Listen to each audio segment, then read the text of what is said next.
I'm Adam Cavalier, now joined by Carson-Newman head men's basketball coach Chuck Benson.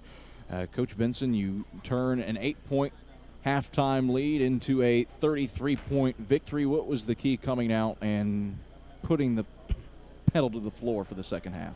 Well, you know, you come out tonight. It is our first. It's our home opener, and our guys were very excited to do that. But maybe we weren't as excited as I thought we were.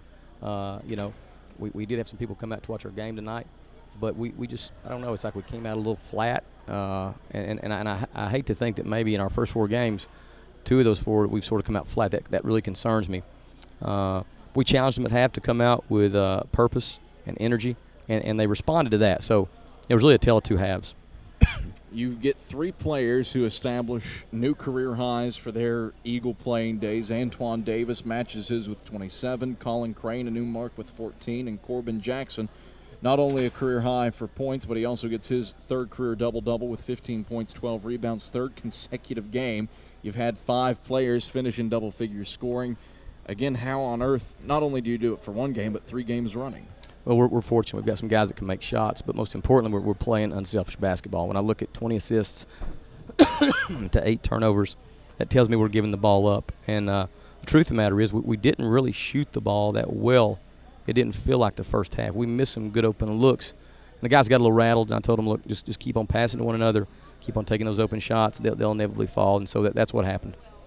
Hiwassee gets Justin Browner going with 17 points, 7 assists for the junior guard. What challenges did he pose? It seemed to give your defense a few struggles, at least in the first half. I think he's a kid that if you look what they've done this year, he's their 2nd leading scorer. He has been a primary ball handler. The ball's been in his hand a lot, probably more than anybody on the team.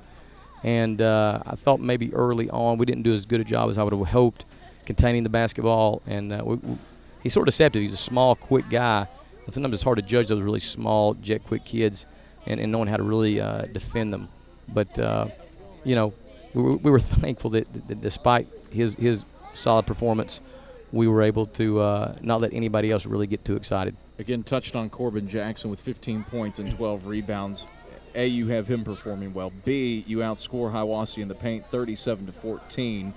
How was he key, and how did you dominate inside? Well, we've made a big issue. We knew going into this year we had the personnel to have more of an inside presence. Last year it seemed like Ish Sanders, Antoine Davis carried a lot of the load, but they were perimeter players, and they would sort of settle for perimeter shots.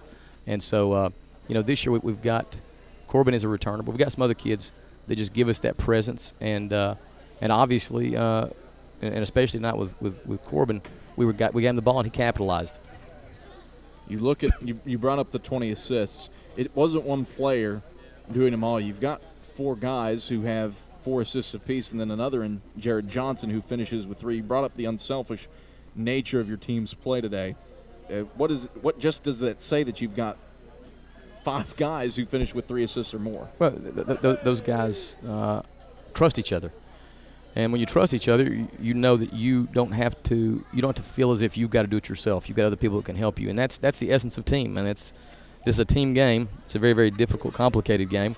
But thankfully we have kids that rely on one another, trust each other, share that basketball, and when they do share that ball, we find open looks. And then, of course, we're doing a pretty good job capitalizing. Chuck, you take a week off. You've got Brevard coming in here with a doubleheader with the women next Wednesday. What do you have to do between now and then to get ready for conference play? Well, we're going to take some time down. It's going to be the most extended Thanksgiving break we've ever had. The guys will leave most tonight, some first thing in the morning. We'll get back in here Saturday evening, have a practice Saturday evening, Sunday afternoon. Monday we'll really start focusing our efforts on Brevard. Obviously that's our first conference game. It's the last game of the month of November. We just challenged our guys downstairs. Go relax, get basketball off your mind, eat as much turkey and dressing as you can. But when you come back Saturday, and I included myself in that too, obviously. But when we get back Saturday, we're going to start focusing our efforts on conference play opening next week. And we expect you to come in here fresh and ready to try to continue to get better. Chuck, congratulations on the victory and the first 4-0 start for Carson-Newman since 1998. We were aware of that just from some of the publications we'd seen, but in all honesty, nobody on this team, nobody on this staff is doing anything with that other than just letting it go in one ear and out the other. That doesn't mean anything. we've got some very distinct goals that we want to accomplish, and you want to win every game, but we're not sitting there just resting our laurels thinking that we've achieved anything. So, Chuck, a pleasure. Congrats. Great. Thank you, Adam. Carson-Newman head men's basketball coach Chuck Benson.